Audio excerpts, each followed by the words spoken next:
need to read the short preamble, the shortened version. So welcome everybody to the Vintage Single Sideband Roundtable. This is Dave, WJ6W, in Tarzana, California. And I'm host for this evening's roundtable.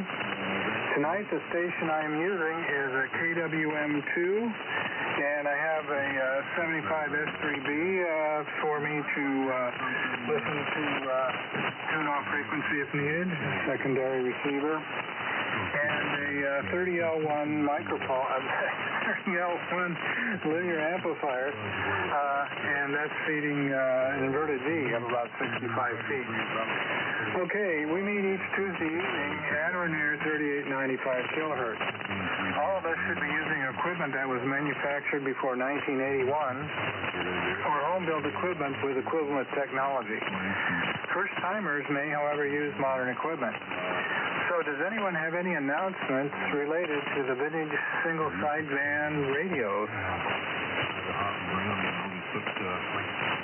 I see a little bit of QRM out in the distance there. I'm hearing a little bit. Hopefully it won't get too bad, but we can QSY if we need to. So we have a question of the evening, which tonight is as follows. Has ham radio contributed to your work career? If so, how? And this question was inspired by the great story that Dave, WI6R, gave us over the reflector regarding his career at Hewlett-Packard. And I hope that Dave comes on tonight. I'm sure some of us haven't heard it, and it'd be great to hear that story, or if he has an even better one, which I doubt. Anyway, so please keep your transmissions to 2 minutes or less to let everyone have a chance to make comments in a reasonable amount of time. So with that, we'll get started with the first four. First we have Jay, NY6L. And Jay, if you turn it to Vaughn, K6ZTA. Vaughn, turn it to Phil, N6WHK. And Phil to Mike, KG7TR, and then back to me. So Jay, take it away. This is WJ6W. Okay, very good. Dave, how well you copying me? Over? You're about 10 over 9 on the KWM2, doing well. Amazing, yeah. I'm talking on this Alda 103 that I picked up at the sideband gathering there, so more details later. Okay, the question of the yes, single sideband, or not single sideband, ham radio has contributed me to get my career job, which is with AT&T Mobility, working on cell sites, on cell towers. So, it all started when I was working at Henry Electronics back in the mid-90s, or thereabouts. I had, my teacher boss was a ham operator. He wanted to be going on the creative Walker, and asked him if he wanted a job. Well, he had some handicap and he couldn't do it, so Robert Cooksey was referred to me at Henry Electronics, so he came over and looked to see what I did with working on amplifiers and spectrum analyzers and what have you, and we got to talking, and not really push come to shove, but a real good thing happened. He said, well, how would you like to work for a cellular telephone company? Back then it was LA Cellular. He said, well, you know about repeaters? I said, yeah. You know about antennas, coaxes, and controllers and repeaters? I said, yeah. Well, we'll teach you and more, and you'll get a vehicle and tools and all that. So basically that turned into a 25-year career, which I retired 2.5 years ago. So I'm really glad that ham radio was a big part of that, and it was just wonderful. And so there you go, and enough said. Over to Lauren, K6ZTA to pick it up. NY6L Hysteria. N4DLA. Okay, I think I heard Skip and somebody else in there.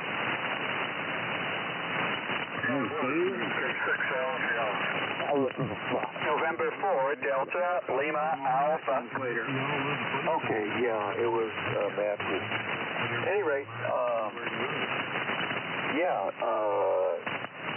NY6L, K6ZTA.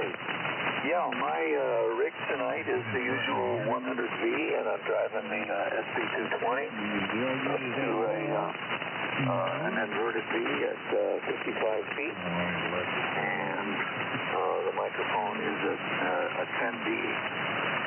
So, anyway, and we're pushing about, we're hitting about 1,200 on peaks. So, let's see here. Yeah, how has the ham radio affected my career? Well, pretty drastically, actually, in the positive direction.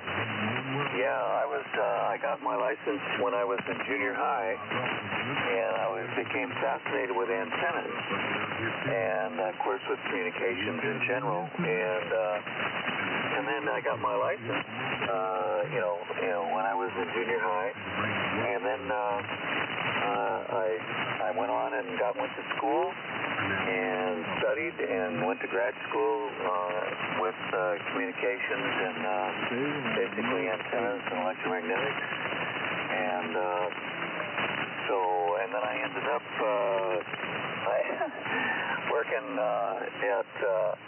I worked at Pacesetter working on a drug pump. So I was in medical electronics for a little while, but the head of research there was a ham. So that was how I got that one. And let's see what else is going on there. Well, anyway, I ended up at Lockheed Martin with my it turns out the Skunk Works, before it was Lockheed Martin, it was just Lockheed. And then I retired from there and then went ahead and went to work for JPL. And again, it was antennas and communications. So that was the crux of it. So that really started my career. Anyway, over to you, Phil. N6WHK, K6ZTA. K6ZTA, November 6, Whiskey, Hotel Kilo. Well, I'm running the SWAT 350 Delta. I'm running about 400 watts of power through my coaxial inverted V antenna, which that's exactly what it is a bunch of coax and inverted V compaction, and it seems to work very well. YET's idea and helped me with it. I am a newcomer to electronics and radio. I've only been doing it for about 4 or 5 years now. Enjoy the heck out of it. That's one reason I enjoy this net. I learn a lot just listening to people and what they're doing and what's going on. My knowledge is very limited at the moment, but I'm hoping to learn more. So with that, I'm going to turn it on over to KJ7TR. Sorry about the 6 there. And 6WHK. Okay, thanks, Phil. Yeah, mine's just KJ7TR. Hello, Arizona. Hope everybody's doing a little bit better as the night wears on. Tonight on a solid 3 line and 3001. A little bit different from my usual homebrew stuff. But anyway, the mic is an H15-104, and I don't know what kind of element it has in it. It's either ceramic or crystal or something, but it does seem to work. Yes, ham radio did affect my career, like most of us. I got my license as a novice when I was a freshman in high school. Always had an interest in electronics from that point on.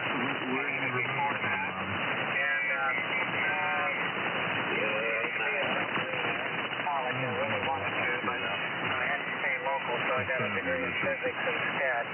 But always worked in electronics or avionics from that point on for my whole career for probably 50 years. So after a stint in the Air Force as a pilot for 2 years, I went to work at McDonald's and worked on simulators for a while. Most of my career was spent as a reliability engineer for standard support avionics. Didn't particularly like the job, but occasionally did a lot of house maintenance for that job. But it's mostly theory, making out of things like that. The last 8 years of my career, I got involved in electrical power systems on the Apache helicopter, and that was a whole lot of hands-on stuff, so I really enjoyed that. So, worked at McDonnell Douglas, St. Louis, and McDonnell Douglas in Mesa, Arizona. They got bought by Boeing, and that's where I finished out. So you're right. That's my story. Anyway, I think it goes over to John, K6KOI, K7DR. Go ahead. Can I take it ahead, John? Sure.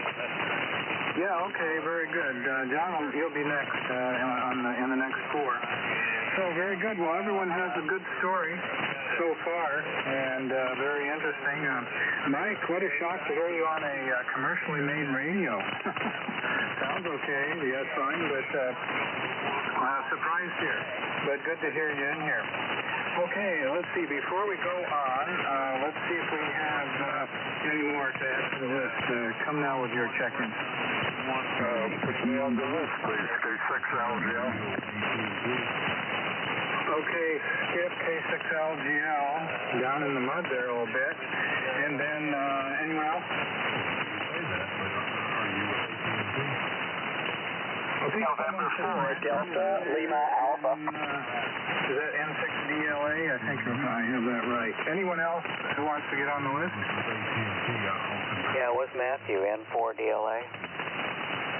All right, N4, yeah, right. N4 DLA, thank you. All right, well, let's continue on then with the next 4 on the list. Let's see, the question, let me read the question again. The question is, has ham radio contributed to your work career? If so, how? And Dave WI6R gave me the idea for the question when we had an online discussion with the group here about his career, how his career started at Hewlett-Packard. Okay, continuing on. Don, K6KOI, you're next. And then it goes to Brian, NI6Q. And then to Dennis, W6DQ, and then finally to Lisa, K6QNG, and then back to me. Go ahead, John, K6KY, WJ6W. Okay. Nice growing signal still. Okay. Is able to copy everybody, so conditions are improving. So I'm using a KWM2A and a 3001, and I've got a full wave loop, and so right to the question, yes, ham radio did contribute to my finding a career, but in sort of an indirect way. What happened is I graduated undergraduate, went to work for TRW Systems, and found it to be pretty darn bureaucratic. The work was not, well, let's say the work was okay, but the company was a little strange, at least my division was. The bureaucracy of a large corporation, and myself didn't mix too well. And so after about 4 months of working at TRW, I decided to go to law school. Now, why did I pick TRW? Because I had a ham radio background. I thought it would be helpful to go to some company that was involved in the economy. So that was the indirect connection. The way it contributed is it made me realize I really am too damn independent. I better own my own practice or be in a small firm and stay in the law school. So that's my story, and I'm going to stick to it. And over to Brian, and I just do it. The VP, the TCP, and the other. And I got an app on my phone so that I can be heard. All right. right, WJ6W on the plane group. This is an I6Q here, Flagstaff, Arizona. Well, good to hear everyone there, and good signal so far. It's reinforcing. Dave, you have a very commanding signal tonight, and so do many others, so really cool. We are on the Barker & Williamson 6100 as a transmitter, the 30S1 amplifying this one, and 75A4 receiver, dynamic microphone, and dipole antenna.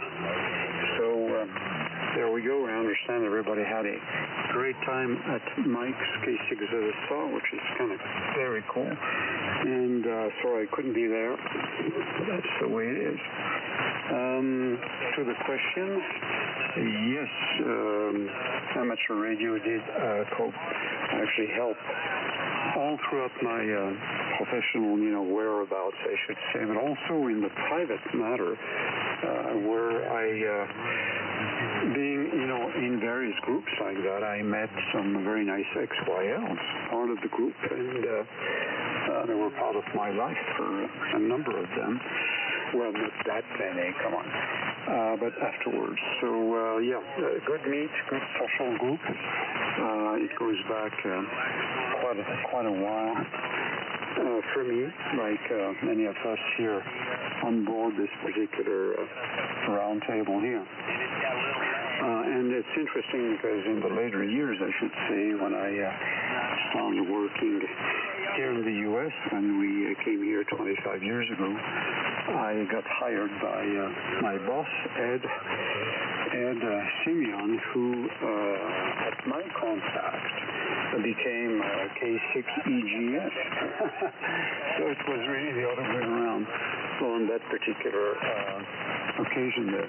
So, yes, the answer is yes, amateur radio has tainted completely my professional career, if I can say that.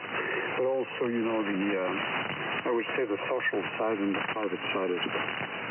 So I think I'm going to pass it over to W6DQ and the dynamic duo there. This is an I6Q Flagstaff.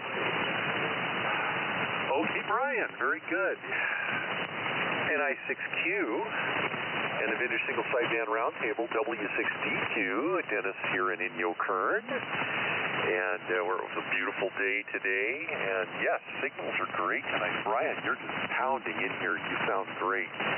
You sound really great on the B&W, so that's really cool. Dave, great question, and yes, indeed, it certainly did affect my career. Although I got interested in electronics long before I got my license, it was the ham that got me interested in electronics big time. W6QJU, Bob Martin, who was my next door neighbor. And all through junior high school and high school, I was yearning for the ham license. He moved away, so I wasn't able to get any help from him at that point, but I got into a ham club in high school. But that certainly pointed me in the direction of where I ended up in my career, which was as a double E, going to engineering school,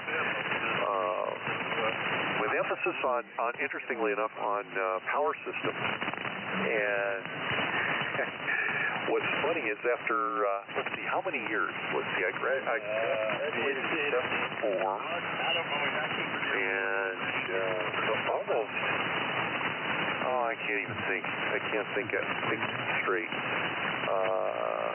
40-some years in engineering, various types of engineering, not just any, it's just all over the place. I've done everything from large-scale sound systems, designing them, operating them. I even had my own company where we toured doing concerts, to doing computer systems, small-scale computer systems, to large-scale computer systems and telecom systems. The final place I ended up in my career was with the former Hughes Aircraft Company Ground Systems, was with Raytheon and in battlefield communication systems. And so I was working on radios after all those years being a ham. And the one thing that struck me funny was I worked on a system called EPLARS, Enhanced Position Locating Radio System, and we made what's basically a handheld version of that radio. My primary job working on that radio was working on the cryptologic system in that radio. It is an encrypted radio, spread spectrum, frequency hopping UHF radio. Well, the handheld thing was part of a program called Landmark. And one day, the chief scientist from the program comes down to my office and goes, "Dennis, you're a ham, right?" And I go, "Yeah." "We need your help." They're trying to figure out what to do for an antenna, a soldier-mounted UHF antenna. So I went up to their conference. They were having a meeting up in one of the conference rooms upstairs. I trudged up there and helped them figure out some different antenna designs. So that was kind of funny that in my entire career, that was like the first thing I ever did with radio. That had something to do with RF, but otherwise, working on radio systems but fun stuff, mainly large computer systems and telecommunications. So that was a great career. I enjoyed every minute of it. Well, most every minute of it. I'm glad I'm retired now. I miss my friends at work. I don't miss the work. So there you have it. But definitely ham radio played a factor in my getting into engineering, no question about it. So thanks for taking the roundtable tonight and hosting, Dave. Great signal, as others have said. You're very loud here in Inyokern. And John, thanks for taking the early check-ins. And with that, I'm going to send it over to Lisa, KF6QNG and the Vintage Signal Sideband Roundtable, W6DQ. Hi, thank you, Dennis. And thank you, Dave, for hosting the roundtable this evening. Yes, we had a very, very wonderful time at the barbecue. Just a great weekend with some wonderful friends and being able to see people, and it was great. So always thankful for that. As far as the question of the evening, no. What? Oh, yeah. Oh, yeah. Well, that's not my work, though. Yes, I know. I found love a long time ago, and, but as far as work, no. Not unless you count all the volunteer work, but not professional career. So, with that, I'm going to send it back to Dave, WJ6W from KF6QNG. Okay, Lisa, very good, KF6QNG, WJ6W. Well, I didn't hear what Dennis said in the background, but it might be something like, well, you met me, didn't you, because of ham radio? If you didn't, that's what he meant, I'm sure. Hi. Okay. And,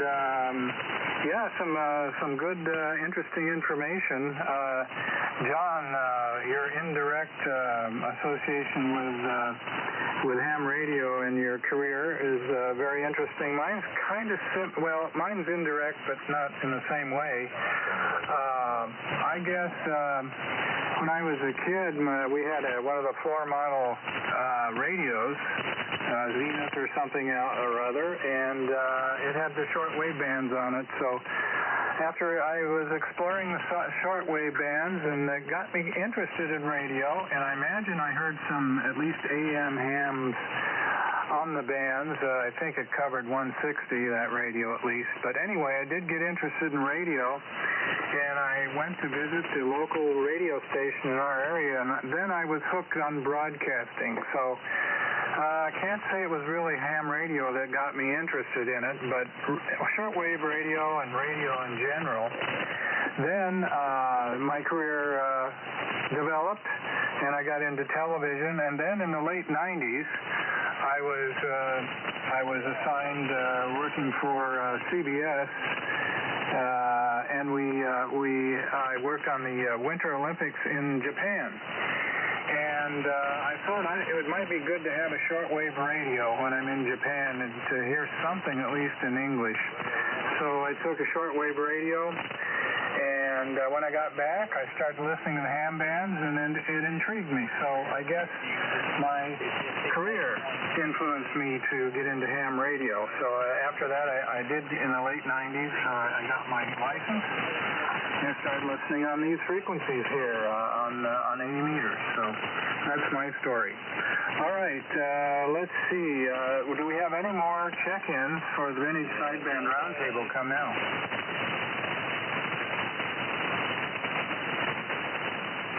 Okay, nothing heard, so we'll go with the next four. And then we have three left after that, unless we get more check-ins.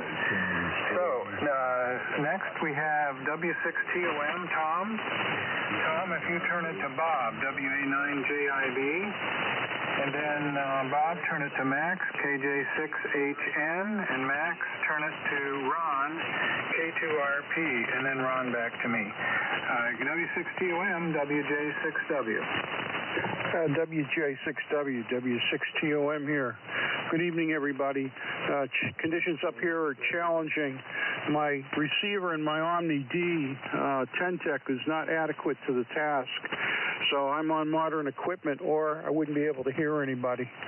I like the question. It's very pertinent to me. I was working in the computer industry in the 70s, and one of the people that I worked with rekindled the interest that I had always had in radio, and he was my Elmer.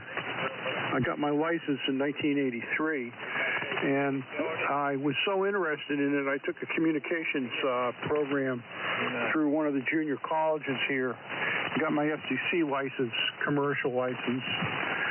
And then in 1986, the computer industry was going through major restructuring. I don't know if any of you guys remember Osborne Computer, but it was in the same industrial park that I worked in. They went out of business over a weekend, and I was afraid that that might happen to my company, so I started looking around for another job.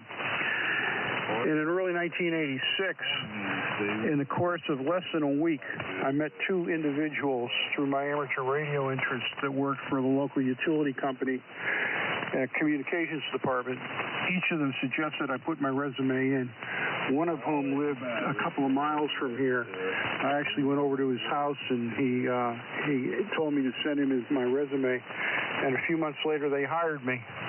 That was in 86, and in 2015, after 29 years, I retired from Pacific Gas and Electric's communications department. So yes, you could say that my amateur radio hobby had a definite influence on my career direction. So anyway, let me hand it to Bob, WA9JIB, W6TOM. Okay, Tom, W6TOM in the group, WA9JIB, Bob here in La Cañada. Band's still pretty good, nice and quiet, signal's decent. Tom, you're banging it, that's pretty good. So, anyway, I'm on the helicopter station tonight. Otherwise started with the Kenwood MC50 microphone, HT32B, SX115, helicopter speaker, MSJ tuner, dipole inverted V hanging off a 35-foot mast. So let's see, under the question, but much later in my career, oddly enough, even though I've been licensed as a hamster since 1963, I did not go into electronics professionally. As I was going through those rite of passage years, I think I concluded that my first love was orbit and how space vehicles move from one orbit to another, and how they minimize propellant, and how you get from one planet to another or change an orbit around the same planet. And I was just fascinated by that stuff. So it's called orbital mechanics as a discipline, and then so that became the focus of my education. Bachelor's in math, master's in aerospace engineering. Came to JPL right out of college, 1977. Still there on my first job, hopefully my only job. And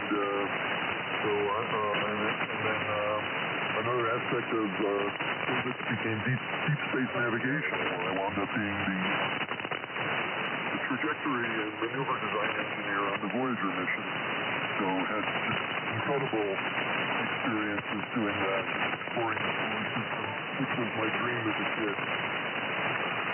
Okay, so fast forward to about 35 years into my career, I reached that age where they're trying to show you the exit door, you know. And had trouble finding some work to fill my dance card. So a colleague said, why don't I take you over to the telecom division? Well, I think they need some help on operations. And shortly thereafter, I met Vaughn, K6, Zulu, Tango, and Alpha. And he took me under his wing and trained me to be a deep space telecom engineer on one of the Mars rovers called Opportunity. And Vaughn and I and another gal, we kind of shepherded the radio link for that rover for quite a few years until eventually a Martian dust storm took it out. And I think it was in year 14 of its 90-day mission when we finally lost that one. And then also, at the same time, Vaughn had me help him on an asteroid mission called Dawn that was orbiting the asteroid Ceres at the time. So this was just wonderful for me because I got to use some of my electronics background and I learned a hell of a lot more doing it. And I got to work on a Mars mission, which I hadn't worked on at that point in time, and then an asteroid mission. And I'd always wanted to check those off my list. So during my career, I've worked on missions to Mars, Jupiter, Saturn, Uranus, Neptune, not Pluto. I was on a proposal for a mission going to Venus, but I'll probably be retired before that flies. And Mercury, I won't be able to check off probably. But I've been able to do most of the solar system. That was due to the ham radio connection and Vaughn's assistance. And so, in return, I've brought him into our fold. He was a CW man, and now he's a vintage AM and sideband guy. So we're all the better for having him as part of this activity. So that's my story, and over to Max, KJ6HN, WA9JIB. Wow, Bob, what a great story that was. I've always been interested in astronomy, and you just put the frosting on that cake. I've got a Questar 3.5-inch telescope at my house here in Darwin, and I drag it out a lot of times. I'm always fascinated by what's happening up above me. So this is a really interesting question, and I guess my answer comes in two parts. When I was about 13, my dad, who was a professor of research pathology at Stanford University, bought me the Heathkit EK1, which is an educational jet. Came with about a 1-inch thick manual. How much do you really need to know to assemble a voltometer, right? But it was educational, and so there was a lot of learning involved about not just color codes and that kind of thing, but Ohm's law and Watt's law and all that other stuff. And that got me interested in electronics and ham radio. And my dad took me up to the Stanford University College radio station, W6YX, several times, and I got to meet some older, grown-up hams. And actually, I remember to this day, so many years later, getting into a conversation with the guy who was driving his car with a mobile ham radio rig around Chicago, and I just thought that was fascinating. So that started my learning about ham radio. And my dad and I practiced Morse code, which was required back then, but I never did get my ham radio technical. So part two is when I was about 38 years old and working for the Department of Water and Power in Los Angeles. I had already developed a deep interest in computers going back to the dark ages of personal computers. And I was asked if I wanted to help implement a new information system in the fleet maintenance division of TWC. And I said yes, and I learned about how Oracle databases work, and I learned how to program and Actually, Oracle is mostly programmed in Ada, which is named after Ada Lovelace, Byron's lover back in the day, back when Charles Babbage's analytical engine was a happening thing. Anyway, and also Oracle PL SQL, which is my favorite language to program in. Even now, I keep up. And so anyway, I got a job as a computer systems programmer with my college degree as a computer sciences BS major. And life was good, and I retired out of that position. And it was so much fun working with such great people. I hate that DWP is a horrible environmental steward, but they have so many good people working within the organization. I was able to sort of put that to one side and focus on the jobs at hand. So that's my story about how ham radio contributed to my work career in two parts. And so with that, I'll hand it over to Ron, K2RP from KJ6HN in the group. Okay, thanks, Max. It's Ron, it's Anita, so that's all 400. And I should be very concise about this. Hold on there. My ham radio experience contribute to my career? And the answer is no. I got my license in small town.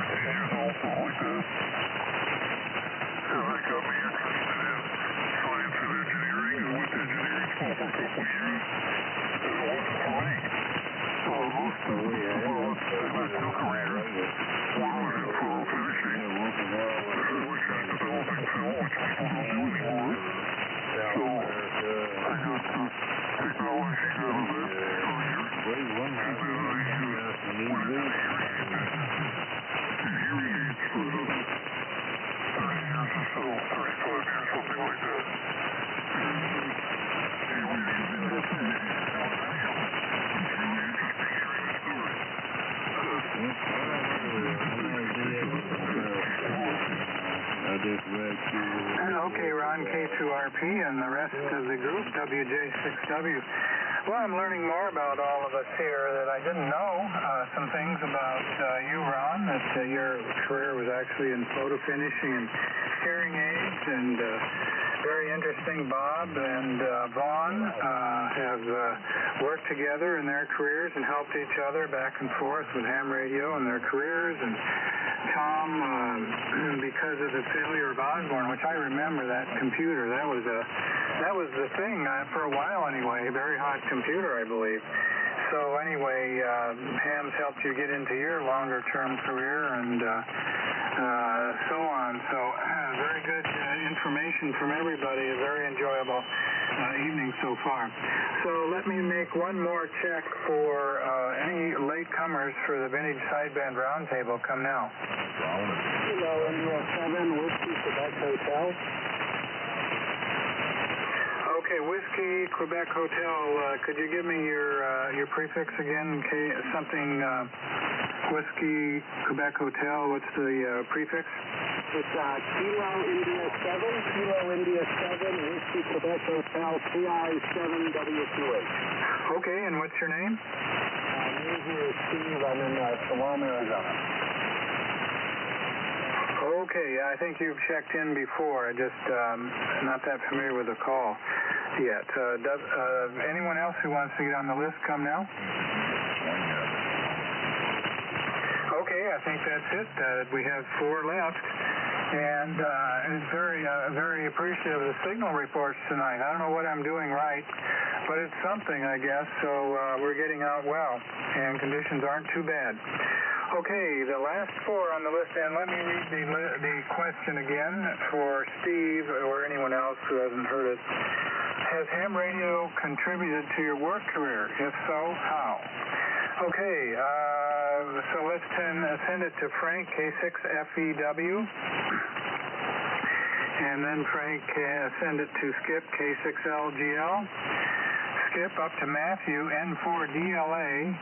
And then Matthew to KI7WQH. And then back to me. K6FEW, WJ6W. Thanks, Dave. K6FEW here. Hopefully things are getting out. And let's see. On the CE28 tonight, hopefully it's doing all right. Working still on my antenna, which is an end-fed dipole. It's not behaving very well, but we'll continue to work on that. Let's see, the story of ham radio and my career.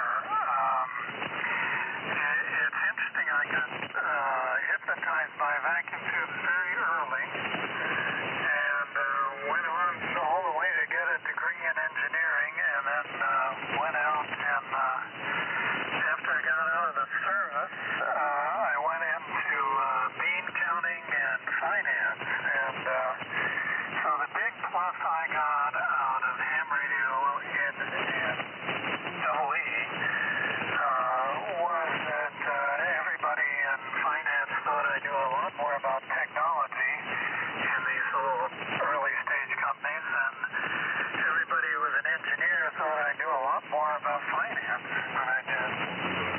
So it helped a great deal, but not in any direct way. But I sure enjoyed it. I remember for many years the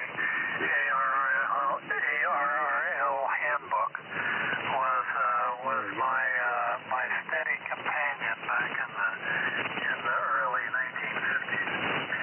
So at any rate, with that, I'll turn it over to Skip. Hope he's copying. Oh, by the way, good evening, Tom. We haven't touched base in a long time, so over to Skip, LGL, K6FEW. Go ahead.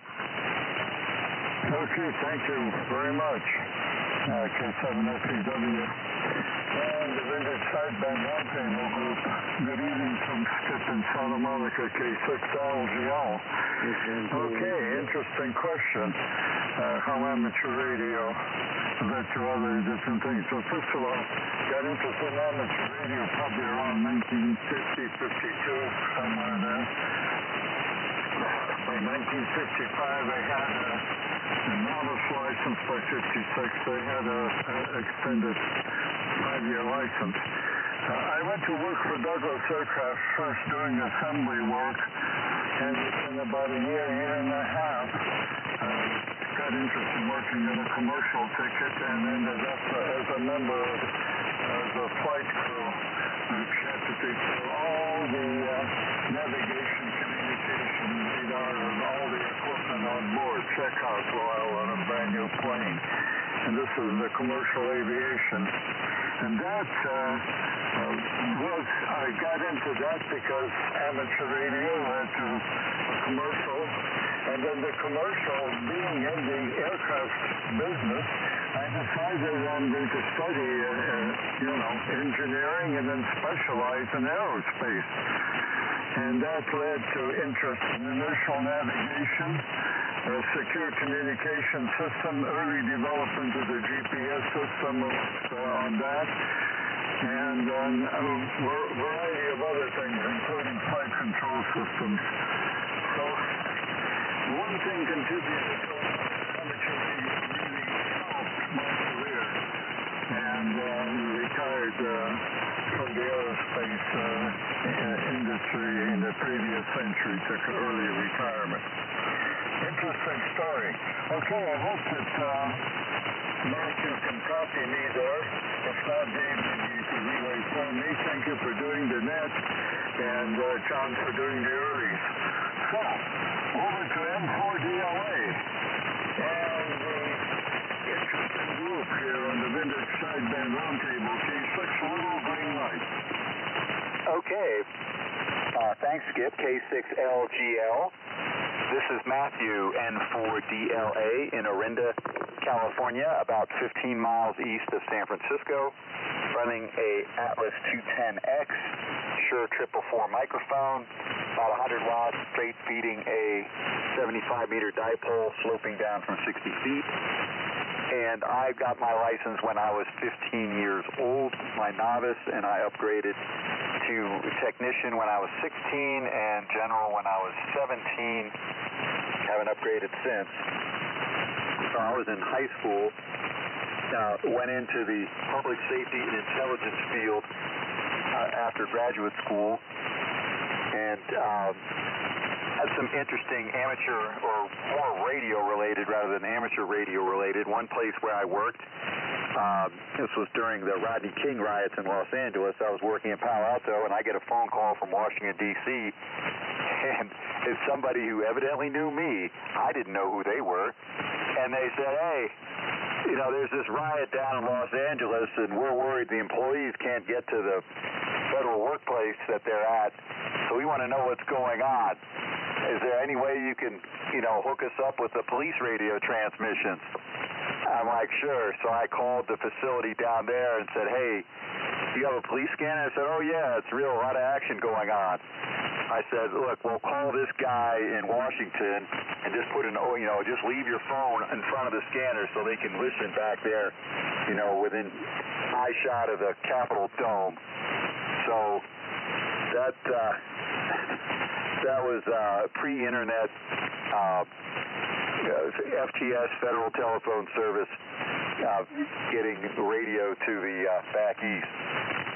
So I got to operate communications equipment just in the course of normal employment, and tried to emphasize to the now younger people I was working for that they need to carry radio equipment and not just play on that Nextel or cell phone when you've got stuff going down, because it may not work. So, but as far as actual, so I was just more of a user, not a designer or engineer, but just an end user of communications equipment, but having amateur radio experience and a lot of public safety listening experience helped. So over to Steve, over there in Sedona. I hope you can copy me. KI6WQH, you were about 5'7" here when I first heard you, from N4DLA. Good evening, everyone. This is KI7WQH. Steve, I'm pretty sure this is, I have a real rough copy on the net all of a sudden. I think there's a bunch of static crashes, so hopefully you guys can pick me up pretty good. Tonight I'm just on the FC1. I was wanting to check in using a very oddball radio, the Q505 ESP. It's a radio that was, I think, released in 94 or 95. It was the first computer-controlled radio, as far as I know, designed right here in Arizona. I had it working for a couple of days. In fact, I had to get a virtual machine running Windows 95 in order to run the software and emulate serial cable. And thought everything was nice and good. And then after using it for a couple of days, the computer lost communication with the radio. So I have to figure out what's going on with that. I actually sadly suspect it's something wrong with the hardware. So not a good thing, but hey, you know, hopefully I can get it straightened out. I guess that goes to the point of the question, asking if ham radio has ever led to me getting work, and I would just say it's led to me doing a lot more work. But I don't know if that's the same thing. It's never led to me making money. I guess it's led to me spending money and doing a lot more work. But that's probably it. So I guess it would be kind of cool if it led to some kind of financial gain for once. But in the meantime, I guess I'll settle for the repeated financial losses that I have accrued as a result of ham radio. Anyway, I'm pretty sure I'm the last guy. So this is KI7WQH back to Net Control. Okay, Steve, KI7WQH, WJ6W. Well, sorry, your really rare radio there crapped out on the comms. That's interesting. You need to run a Windows 95 emulator or whatever to communicate with it. We hope to hear it one of these times, though. And Matthew, yeah, what a story about the Rodney King riots and the makeshift link from LAPD, I guess, to Washington. Oh dear, that was some times, and we were here during that. It was pretty serious and scary, but things were not as sophisticated communications-wise as they are today, I guess. Very interesting. Okay, let's see. Let me check one more time for any late check-ins, and if none, we'll close and award the Golden Cup Award for tonight. Anyone else who wants to get on the list for the Vintage Sideband Roundtable, come now. WA6JUF. Okay, John, got you, and that's all I heard. Our question of the evening, if you haven't heard already, is has ham radio contributed to your work career? If so, how? So go ahead and take your turn, John, and give it back to me. Oh, thank you, Dave. Well, this is WA6JUF.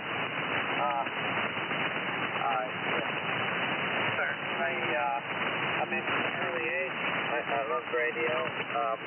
I regretted when I was in college that I didn't make further progress when I was younger. My family sort of discouraged it, but I sure got my license when I was in college. It motivated me to get the electronic technology degree and 2 years of GI Bill, and then I went back to try and get MOE at San Diego State and make it all the way.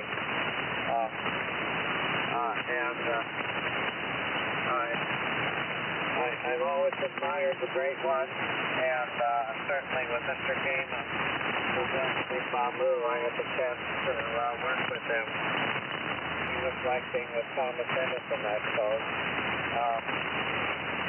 So what can I say? They still try. WJ6W, WA6JUF. Okay, John, thank you very much. So with that, we'll close the roundtable for tonight. And, I have 2 pages full of notes here. A lot of very interesting stories. I enjoyed them all.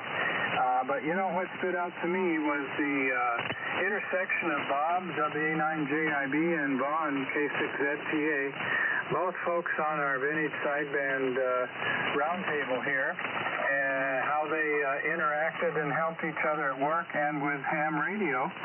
So I want to give it to a co-award. We'll have to split it somehow, to Bob and Vaughn. So Bob, you go ahead and give us your reaction to that. WA9JIB. Oh, wow, what can I say? I'm honored and thrilled. So, you almost left me speechless, Dave, and that's real hard to do. So, but I really look back on my days working with Vaughn on the Mars Opportunity rover and the Dawn mission to the asteroid series as some of the highlights of my career. And I'll thank him again on the air for allowing me to play in that sandbox. And I'm so glad we've gotten to be good friends and still hanging out whenever we can. So with that, I'll turn it over to Vaughn. K6ZTA, WA9JIB. Yeah, WA9JIB. Okay, thank you, Bob. And, thanks. Let's see, wait a minute. My brain just took a... Oh, Dave. Took a dive there. Thanks, Dave, for making that award. And I have a bandsaw. I can cut it in half. And very neatly, too. So